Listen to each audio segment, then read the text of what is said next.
Check. 1, check 2. Here we go. Love.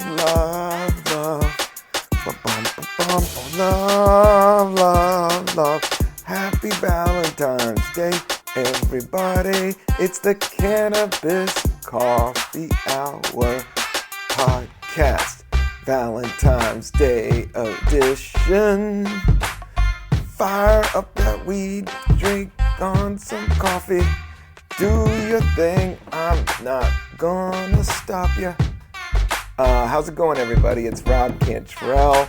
This is the Cannabis Coffee Hour. This is my weekly podcast where I drink some coffee. I talk about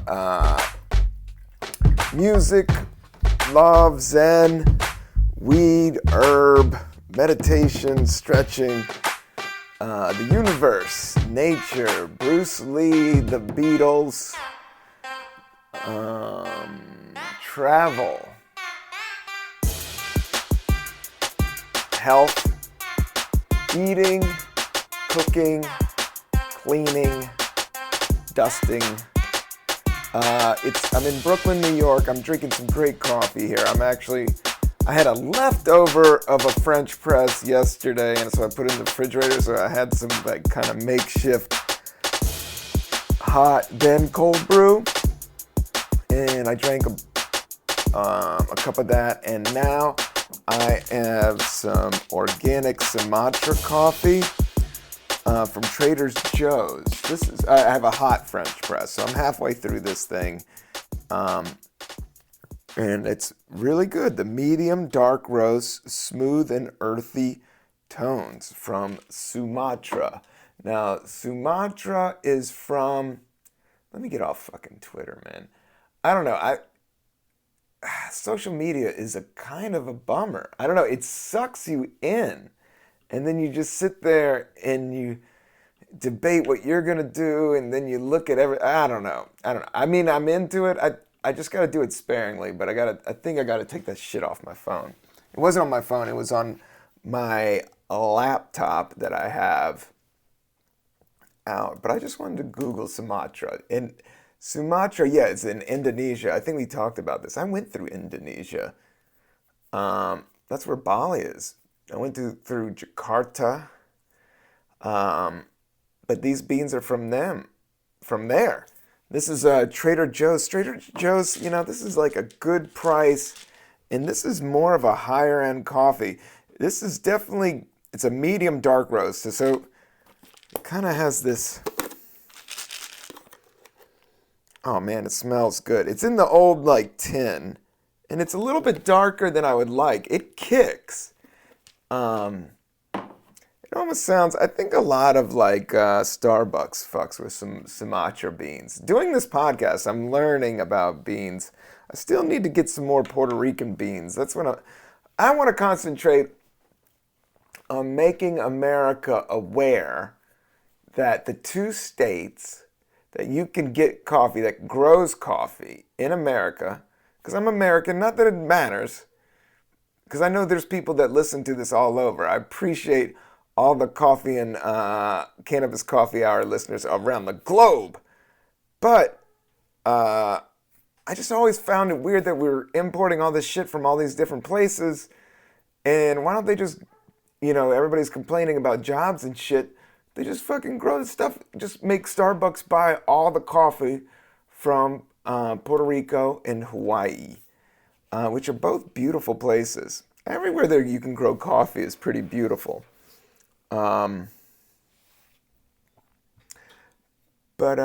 Smoldering volcanoes. I went to a volcano I remember in Bali. I did a whole day. I went over the handlebars on this motorcycle. I did a motorcycle trip with my friend, Mike, who I was traveling with. We did 3 days on these motorcycles, but I went over the handlebars on the way home. This guy pulled out right in front of me, 2 seconds in front of me, and I went flying. It was one of the most beautiful trips, and it was kind of like the moment I remember shifting gears, and there was a lot of once you got out of the city of Bali, there was a lot of open, straight road, and that was so zen. Just shifting gears, and I didn't know how to do it that well, but I got it. And I've done it before, but it's like you press down like click, click. But once you get it, like, oh man, there is something really cool about driving a motorcycle and shifting those gears and being on an open road. But this dude pulled out right in front of me, and I was going like, I don't know, 25 miles per hour. I mean, they weren't big motorcycles. They were smaller little guys, like 125s or whatever. But I went over the handlebars and I slid on the side. But I had my helmet. I don't know. I've had so many like accidents growing up. I fell out of a moving car when I was 5, going 35 miles per hour in Rock Creek Park. I'm just so grateful to be alive. That's where I'm at right now. Is just working from a place of being grateful. You know, I've come to an age now that it's like I look back, man, and I'm like, whoa, kid, that was some wild shit, you know. But I fell out of a moving car. I got in a terrible bike accident one time when I was young. You can listen to that on an album. I won't go into it because it's really painful. And I don't want to bum anybody out in case you're just taking big fat bong rips, bong loads. I always like that. Well, that's kind of weird. I mean, doing dabs is fun and cool, but I just love an old school bong hit. Just to fill the fucking glass bong up and whoo. We got to get that on the podcast. Today I don't have any herb. Somebody was trying to give me some herb, and I tried to line some up, but I have been just like running and gunning this week. Like, I had to get some new shoes because if you want to get a new pair of shoes, I really recommend Solomon's. Solomon Trail Runners, if you want, that is a bomb-ass shoe if you do a lot of walking and stomping and like work and like if you're in like, I don't know, music and set design, like, I don't know, I'm just always on my feet because I'm always walking. I don't own a car. I'm walking everywhere. And I've been filming some stuff. And I've also been working on the back, you know, kind of like I picked up some side gigs working on a set of a friend of mine, but the whole day you're like standing on your feet. So I got these new Solomons because the other shoes I had were like, they were just fucking, you know, in New York, if you come to New York, make sure you get some solid walking shoes. That's the impetus of my song Rub My Feet was the first time I moved to New York and I was wearing Chuck Taylors. Now, I love Chuck Taylors. They look cool. You know, Chuck Taylor must have led the league in broken ankles because they don't support shit in terms of ankle support. But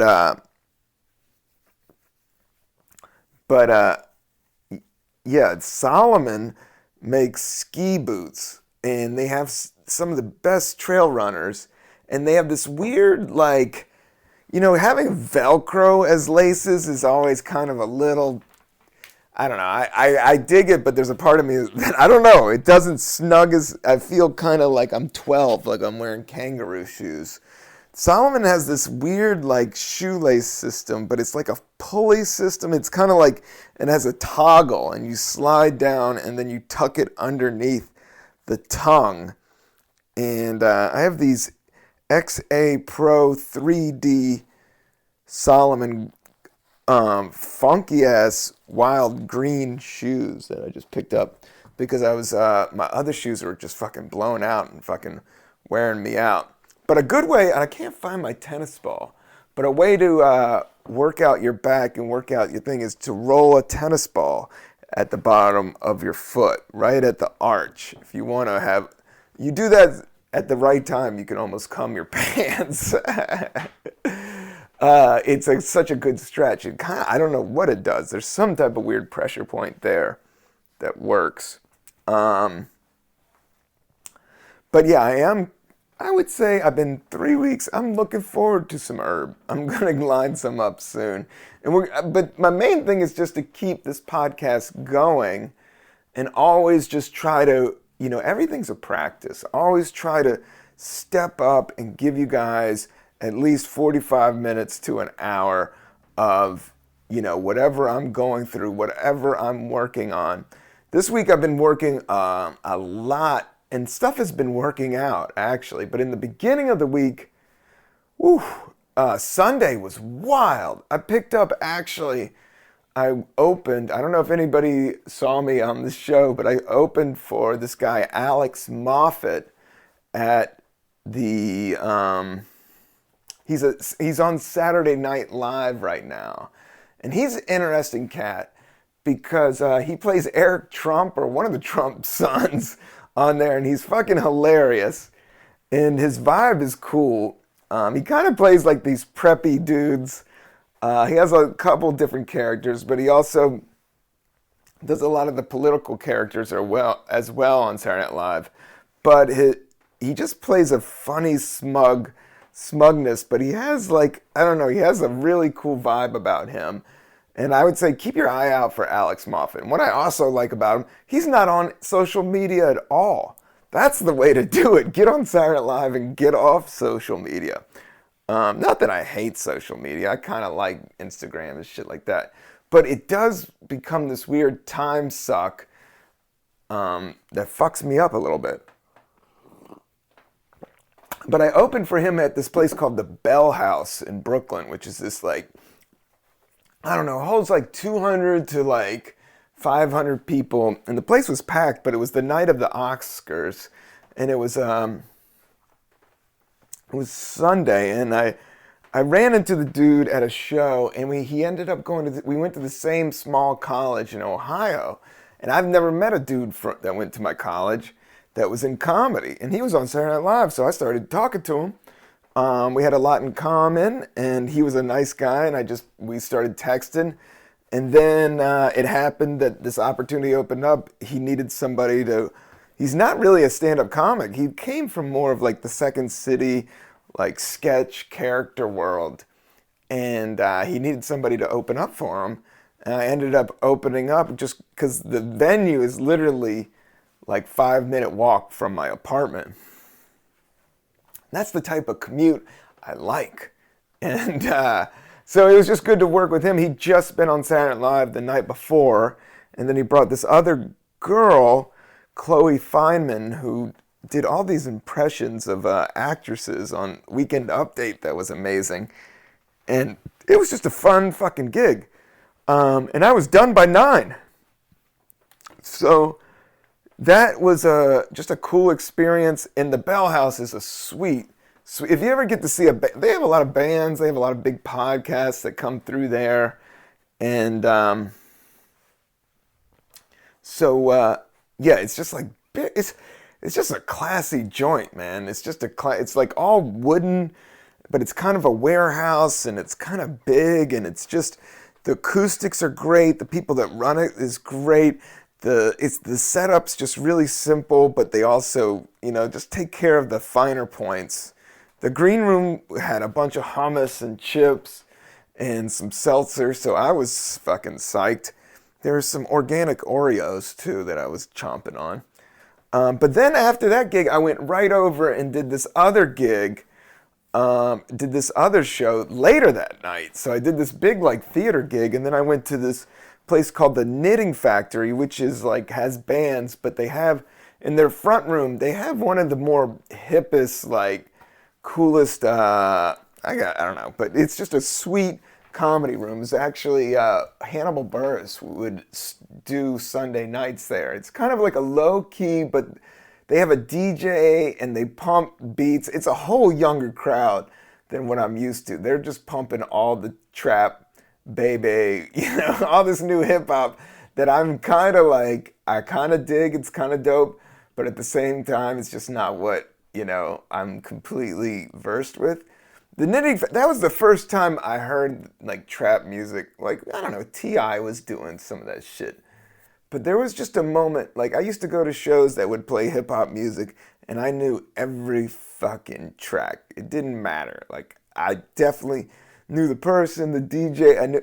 But then there came this moment, that's when I just knew I started to age out a bit on that shit. It was just one night they started playing, I remember specifically the night they started playing this shit, and everybody was bugging out. Everybody was dancing and shit.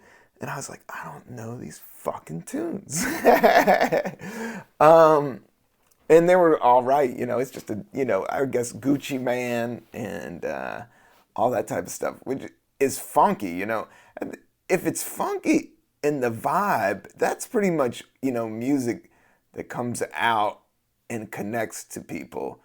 It's all about connecting with people with art. But I did that show. It's called Knitting Factory, and they got these 3 girls that are awesome that are now hosting it. And it couldn't be a fucking cooler, doper gig. And they had me close it, and I just had I was been doing sets all week. I had some rough sets that week, but then that one was just, I don't know, I was just in the zone because I did that theater, and I was opening, and then I closed this other one. It was like 12 at night on a Sunday, and it was like all like 20, I mean, people were shit-faced. But it's hosted by, Maria Faustin, Amina Amini, and Sydney Washington. These 3 girls. And they just it's a great show. It's on Sunday. You should definitely check it out. And that one's free. That's free every Sunday. So if you're looking for something in Williamsburg on a Sunday, I would definitely say check that joint out. It's pretty hip. This coffee's good. I'm drinking it. So that was hard. But I was out to on a Sunday after doing shows on Friday and Saturday, running around the city. I'm working on new material and I'm taping everything. I'm pushing to do a TV appearance or a special very soon. I'm engaging with my manager and talking showbiz shit. But I won't talk about that all on this podcast because I do think it gets redundant when you talk about comedy and stuff like that. But I was mostly about the music, was just that new track. Some of that shit is good and some of it is basic. But that's how it always been. But today is Valentine's Day. And I opened up by singing about the Beatles. Love, love, love. What is that Beatles tune? I want to read the lyrics. I get into reading lyrics. Do you guys do that?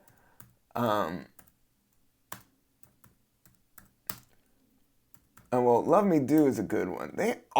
Every other song's about love with the Beatles. All You Need Is Love. Yeah, that's that song. Let's check out the lyrics on that because it's all pretty simple, and I have the picture up there. But the thing about them, what makes them dope is the harmonies. That's what I always found is it's the harmonies of all of them that are if you can get harmonies down, there's something that's just melodic and something that if the voices fit and the sound fits, there's something there, man. There's something to that. I guess it's harmony, I was reading something about creativity wants to be creative, but you got to work at it and you got to figure it out and you got to change it up and you got to tweak it. But when you get it just right, and I don't even know what's right and nobody knows what's right, but when it's right, it's right. And I think that's what the Beatles, everybody could have a 4-piece band, but they just tweaked it and, okay, love, that's Love Me Do. I don't want Love Me Do. I like Love Me Do. That's a bad jam. But I want All You Need Is Love.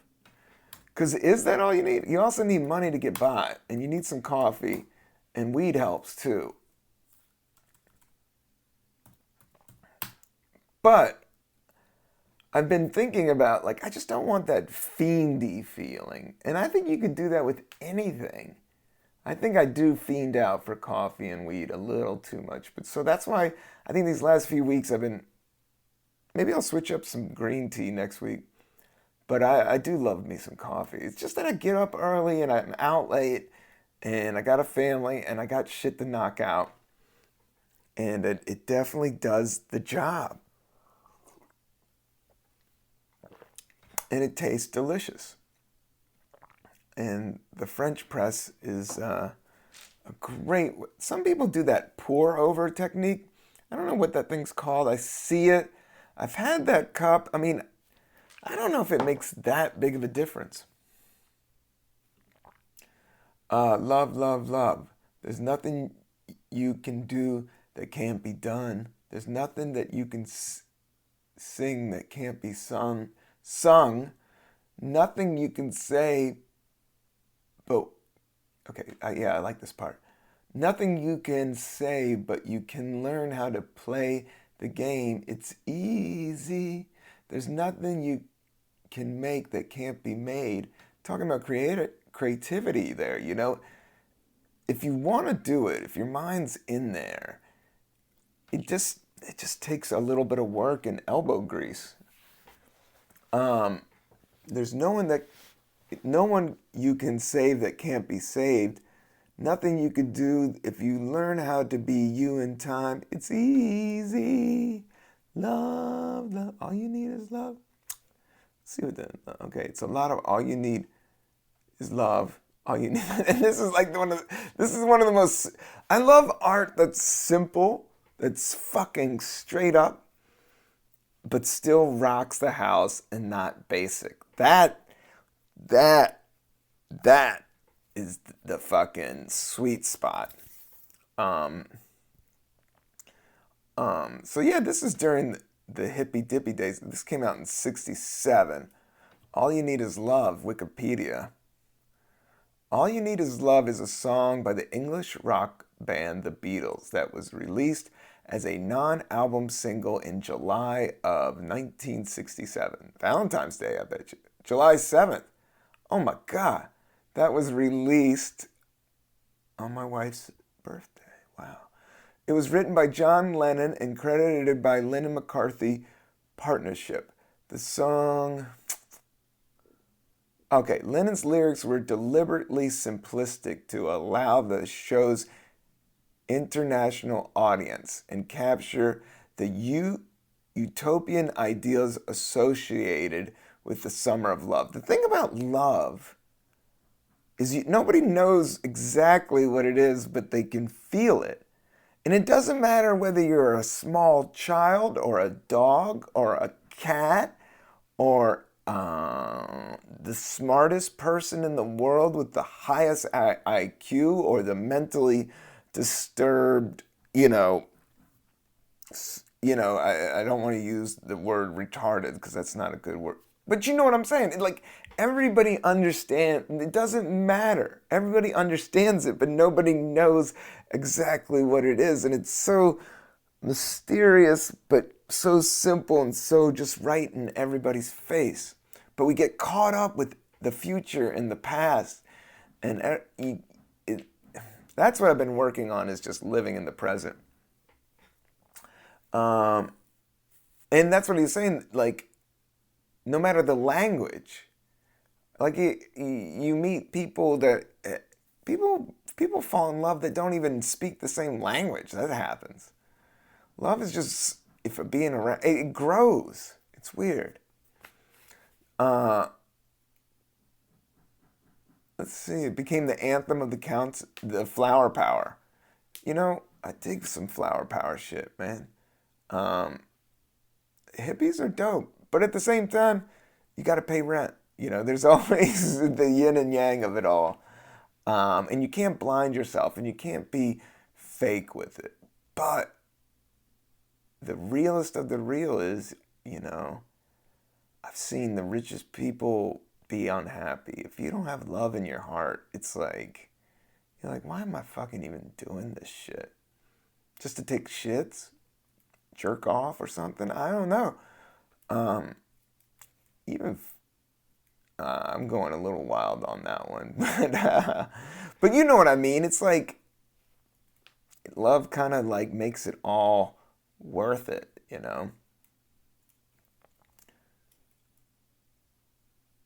I'm looking at like how simple they're saying like the music arrangement and how it's like the final of Lennon. Affectious indifference was said to be nervous about the broadcast, given the potential of an international. I guess they played it on TV. And the Beatles was all about like we say it was before the internet. So once you got on TV and that shit started to be broadcast in a very big way, that's why they blew up so big. Because it was the first time art could be shown like that and sent all around the world in such such a global way. Before World War II, there wasn't media. There was newspapers. There was Morse code, tap tap tap.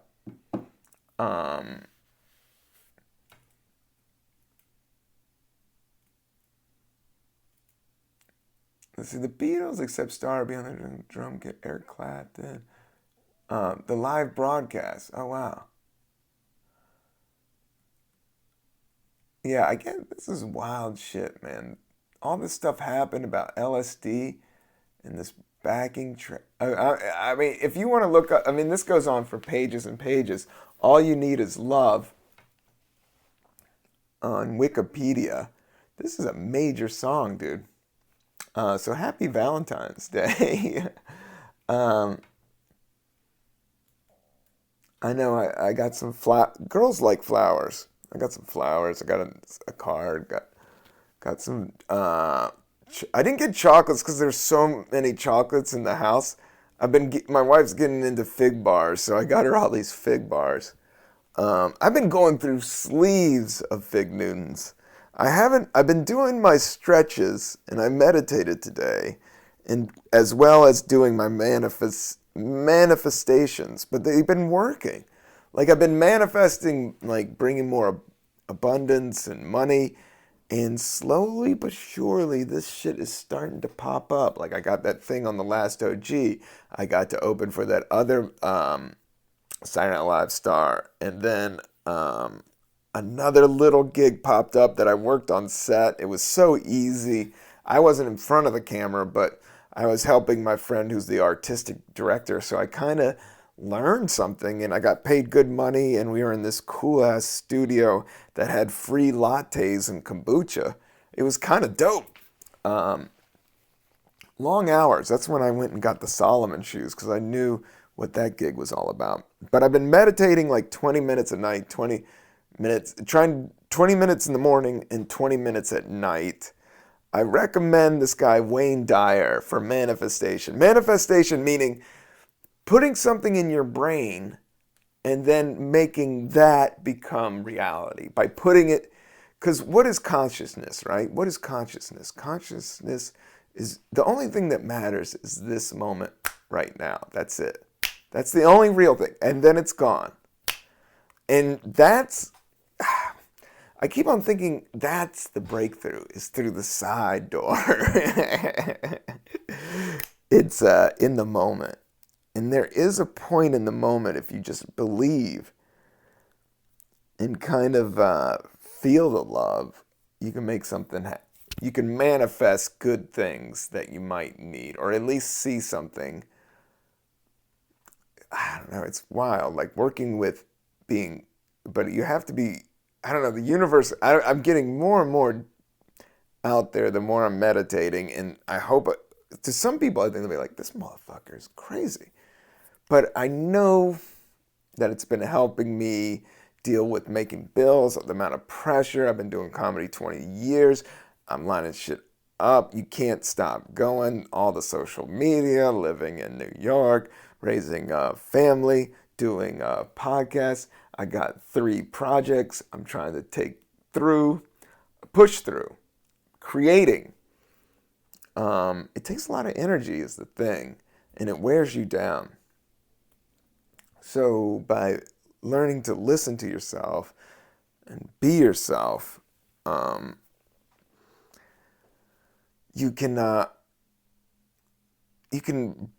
do believe you can manifest things by thinking of it or just putting good thoughts in your brain. I've been good about just like, it's like separating the ego and the spirit. Those are the 2 things that I've been working on. And I think that's what psychedelics, and I think that's what cannabis does, and mushrooms. The only thing, I think these things are all tools. I never really got into the band Tool, But I do like a couple songs. That Learn to Swim song by Tool. What's that?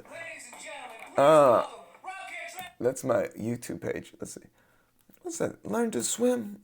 And it was Learn to Swim by Tool. Like, I do think cannabis is a tool.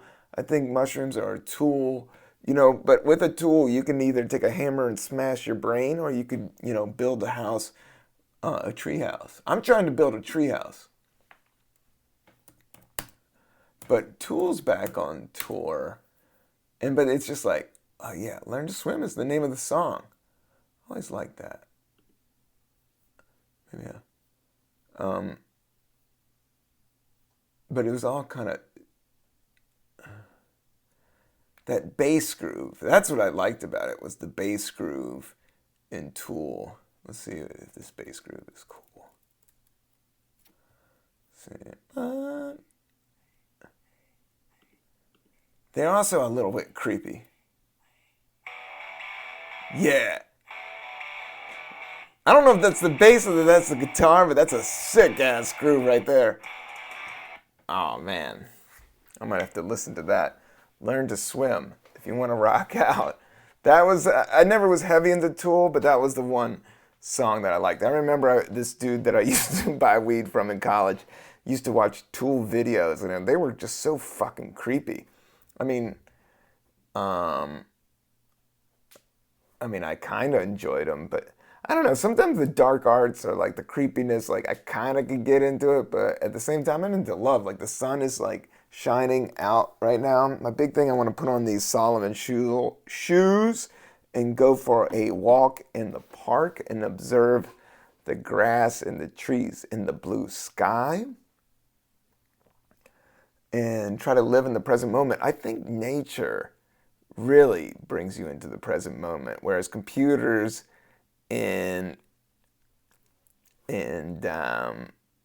screens and stuff, they're more of an escape. There's something about the ego attaching themselves to that and feeling alive. It's cool. I think it's art, but if you want to really bring your blood pressure down, go take a walk in the woods without your phone. And just, you might get eaten by a bear. That might bring your blood pressure up. Oh man, this coffee is good. But I also have been doing the Tibetan 5 rites, these stretches, and I've been getting good about it. It's mostly like, there's like PDX, like, workouts that you do in your hotel room. That was like, as I said before, like, I'm all about Bruce Lee. I'm just going through life and grabbing what works for me. And I'm trying to explain it through my podcast. Now, what works for me is coffee, cannabis, walking, love, meditation, nature, manifesting dreams. I would like big money. I just want to provide a little bit better for my family. I wouldn't mind taking everybody on a big ass ski trip one time in my life. I would like to buy, like, I'm talking my brother and my sister. I haven't gotten the whole crew together in a while, and I would like to provide for that. And that's kind of a good goal I can keep in mind. And that's why I'm doing all the showbiz stuff, because this showbiz stuff is like, you're broke, you're broke, you're broke, you're broke, bam-o! There is a lottery hit. And I've hit it a couple times, but not super big, but it's getting there. Doing a part in a TV show. Now that's what I'm about, man. And you get a couple of those and you start to become a character on something. I know that's like the typical actor, whatever, but it is fun. It's just another art form. It's just like stand-up. Stand-up is super fun. It's the promotion and all the other stuff that I never was that great at, and I think held me back. I don't want to say held me back. I think everything's done at your own pace, and we're all growing at our own pace, and we're all learning new things. And I'm developing in certain ways but I'm not developing fast in other ways that you might be. Everybody's a different fucking gig, man. And that's what makes it so brilliant. And that's what I'm in awe of, like how different we all are and how much we're the same. They've been making people, whatever this energy is, has been making people for thousands and thousands of years, and none of us are the same. None of us even just little tweaks and little things, because experiences are always different. The universe is just infinitely creative. It's always building on whatever happened before.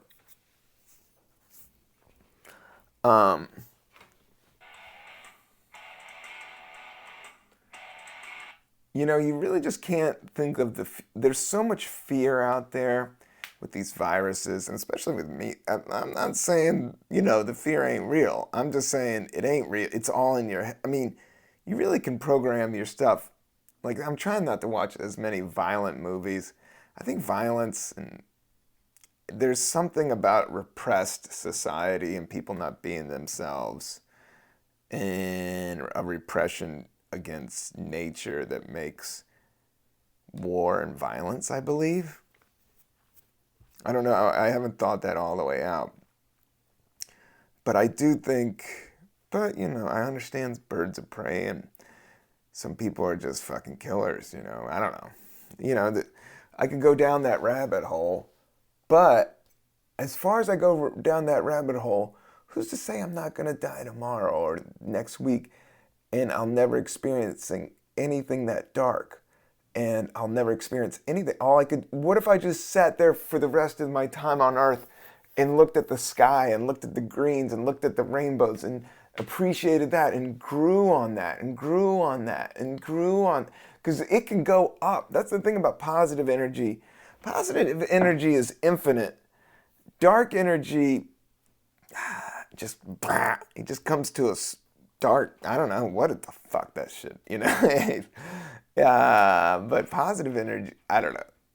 It's kind of like when I always did stand up, and I loved Bill Hicks. I thought he was the complete nonconformist, and I thought he was the first artist to step out and talk about the spirit and soul on a stand-up stage in a context that was so real, not hocus pocus, religious or whatever.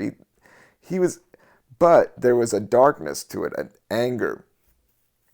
And I think we all have that darkness and anger to it, and it's fun your ego loves to do it. That's why people love to gossip, people love to talk shit.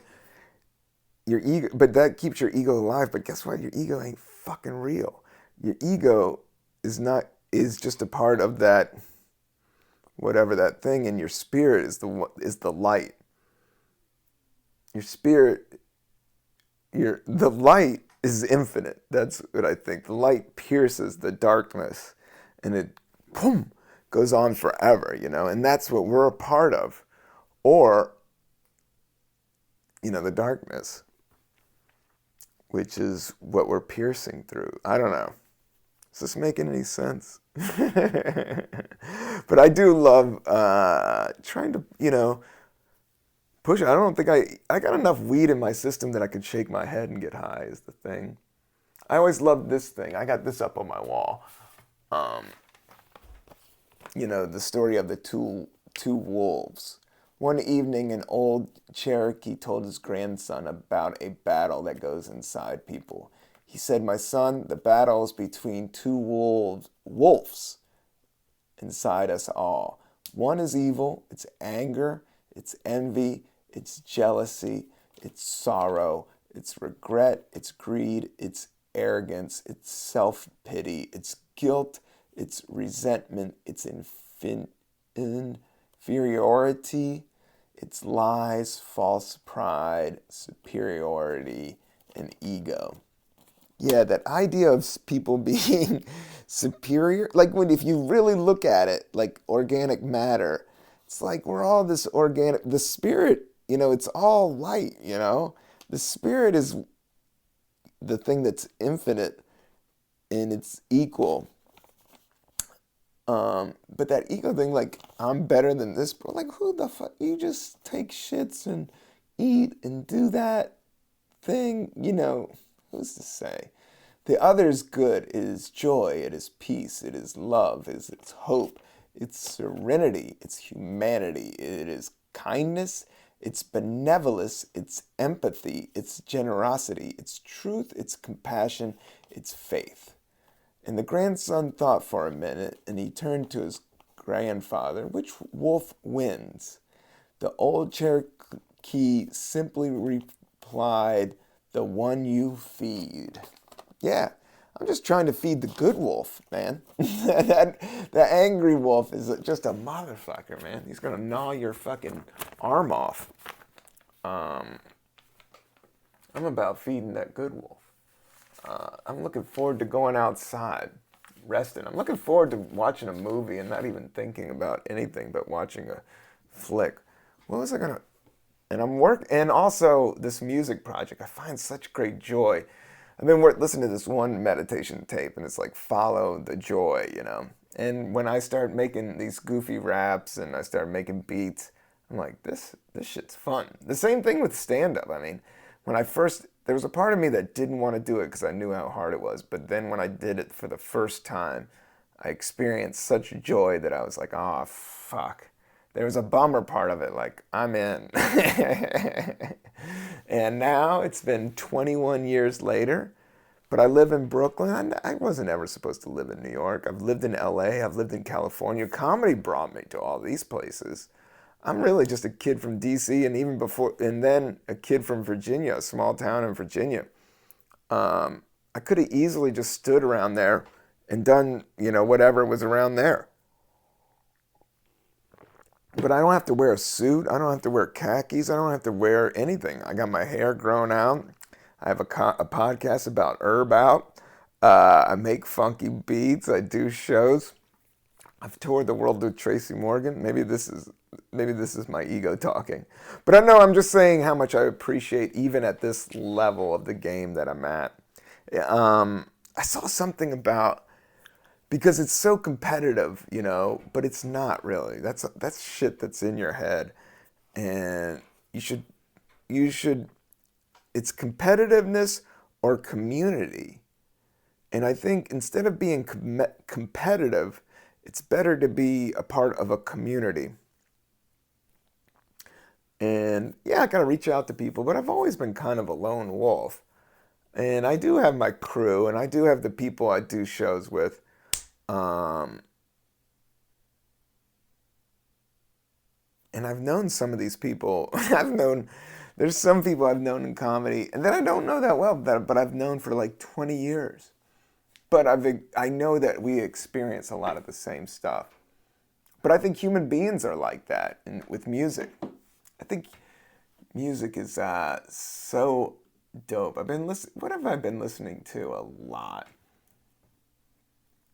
I'll tell you that by looking. I do watch a lot of YouTube, like I've been watching a lot of like Van Halen. There's all this old Van Halen, like these 70s Van Halen, like these weird bootlegs from like house parties. That just blows my mind. Here's live in Manchester, 1978, Van Halen live. Like, that's sick, man. That is sick that you can listen to that right now. And I have. I'm just going through. Oh, and then there's my dude. The Presence in, let's see, this is Eckhart Tolle. I like this dude, man. As the now becomes more and more my experience, I started to question why be in a relationship with another. And I guess I want to know a little bit more about how things shift in what we're seeking in a relationship. Wow. He always takes forever. He absorbs it. And then he clears his mind, and then he lets the thoughts come through. And again, Because I don't know if he knows the answer just yet. I think he knows to process it. Look at me. I'm just jumping to talk. I won't listen. I won't want. in relationships, you can actually find the answers to your question or the answer to your question speak, yourself in relationship.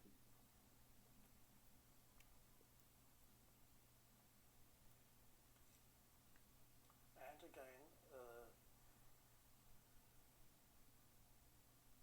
through observing yourself in relationships, you can actually find the answers to your question, or the answer to your question. I guess I want to. I guess he's like, this is something I've been working on, is just working through my higher self, and seeing yourself. Today, like, this boiler broke up downstairs. I had to go deal with that shit. And there was water pouring over. You know, every day there's something that gets thrown at me that I just have a decision on how to react, whether to wig out or not. And I wanted to so chill, and I couldn't chill this morning. And I do have anxiety about doing this podcast. But now I'm just letting it go, man. I'm letting it go. I'm going to do this once a week. I'm going to live in the now. We're going to have some more cannabis. We're going to have some more coffee. I'm going to have some more guests. But I think it's important just to build a rhythm up and get it going, and then kind of figure out what works with it. I definitely love what works with it is this Sumatra Trader Joe's coffee. And it's a big vat of it. I think it's like under $10. You can get one of these things. And it's a medium roast. It's hitting, man. Like, the thing is, I'm not drinking a lot of it because it's got the fucking juice, meaning the caffeine. And this, I hope this podcast is giving you the juice. And we're going to do some more, and I'm excited to do some more. And yeah, check out the 5 Tibetan rites. That's, you know, shit I'm picking up, just like Bruce Lee, you know. But I'm not, you know, email me what you're picking up. Man, this bomb-ass, like, taco dish where it was like, I can make tacos, but this is a new one where you, like, cook the rice in the meat with chicken broth on a frying pan. It tasted like organic rice-a-roni, like what rice-a-roni was trying to be, but with like turkey burger. I might have to get a burrito today. I had something to eat before the podcast, but I have been eating a lot. That's the thing. I think I put on a little bit. There's chocolate everywhere because of Valentine's Day, and I've been hammering it. But I've been doing my 5 Tibetan stretches, which has been, they're not even stretches, they're exercises. They're these exercises, and they've been helping my core. But I do need to go do 20 minutes on the elliptical. That's my thing. Just to burn the bullshit off. Just, you know, that's kind of what I'm focusing on. That and doing some more music. I do need to practice my guitar. I do need a little focus on my writing, but my stand-up, I have been performing more and taping all my stuff, and that's been good. But I appreciate you guys listening to this podcast. If you have any suggestions, write me at contact@robcantrell.com. We're going to have some guests. We're going to be traveling more. Like I said, I just want to keep on giving you guys a little bit of content and build this, you know, slow and steady wins the race. Big fat turtle. All right, peace, love, I'm out.